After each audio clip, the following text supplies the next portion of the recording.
la volonté des médias de vouloir nous imposer l'indice de référence qui correspond au pays où l'on vit.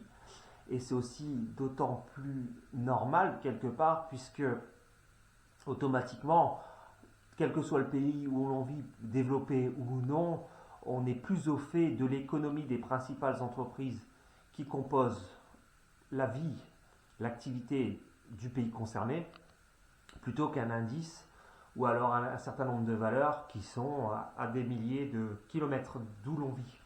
Donc c'est tout à fait normal. Après, pour en revenir à l'autre inconvénient de regarder ce qui se passe uniquement sur l'indice du pays concerné, de notre pays, en l'occurrence, par exemple, on va prendre le cas de la France, c'est que la structure économique de l'économie française n'est pas la même que celle américaine, par exemple. C'est-à-dire, si on reprend l'indice CAC 40, on va observer un certain nombre d'entreprises qui font partie, comme j'ai dit précédemment, de secteurs traditionnels et beaucoup moins de valeurs technologiques.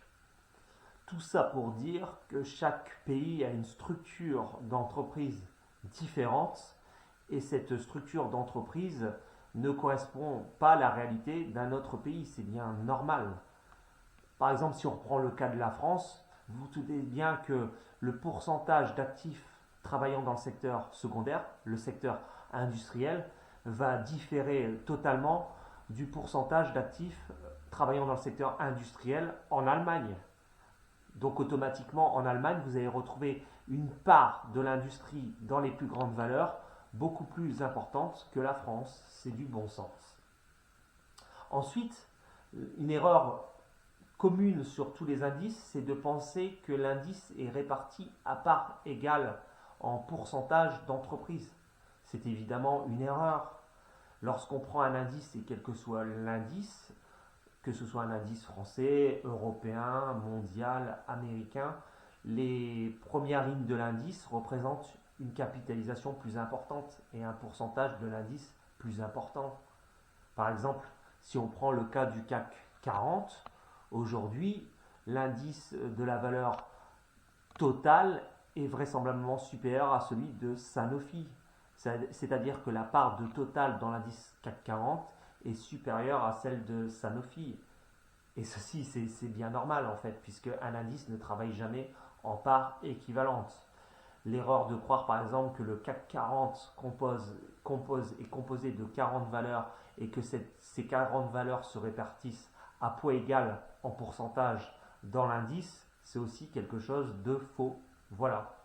Et il y a beaucoup de personnes qui croient encore aujourd'hui que si on prend un indice avec 40 valeurs comme le CAC 40, chaque valeur pèse 1/40e de l'indice. C'est totalement faux.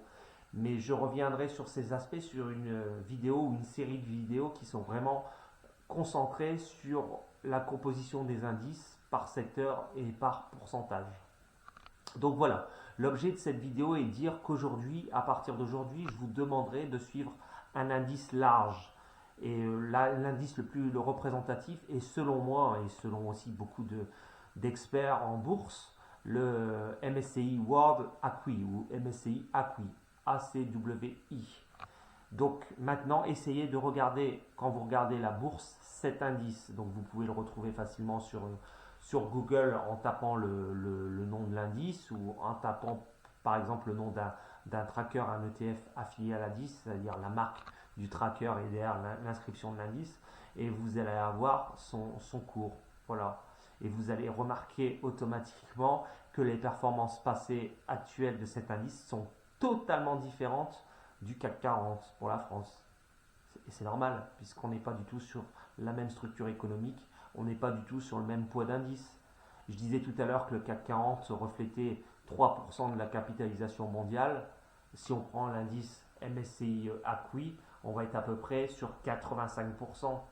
Donc vous imaginez bien que quand vous avez une représentation de 85% des capitalisations mondiales, ce n'est quand même pas la même chose que 3%. Et avec 85%, c'est plus révélateur de ce qui se passe, même si on n'est toujours pas sur du 100% de réplication.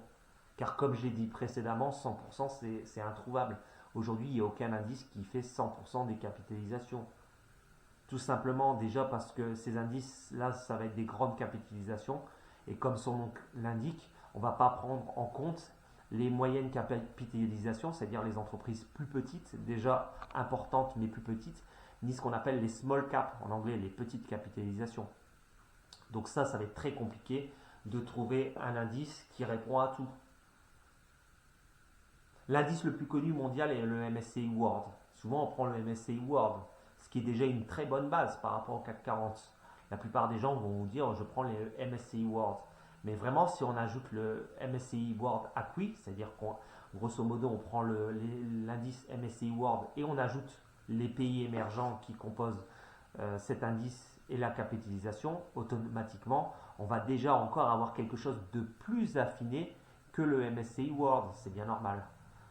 Donc voilà, ça fait beaucoup d'informations pour aujourd'hui, mais j'ai essayé d'être le plus clair et précis possible. Donc le message, retenez bien que vous devez éviter de regarder l'indice de votre pays, pour la France le CAC 40, pour la Belgique le BEL 20, et vous devez maintenant, à partir d'aujourd'hui, essayer de raisonner sur l'indice mondial que j'ai décrit.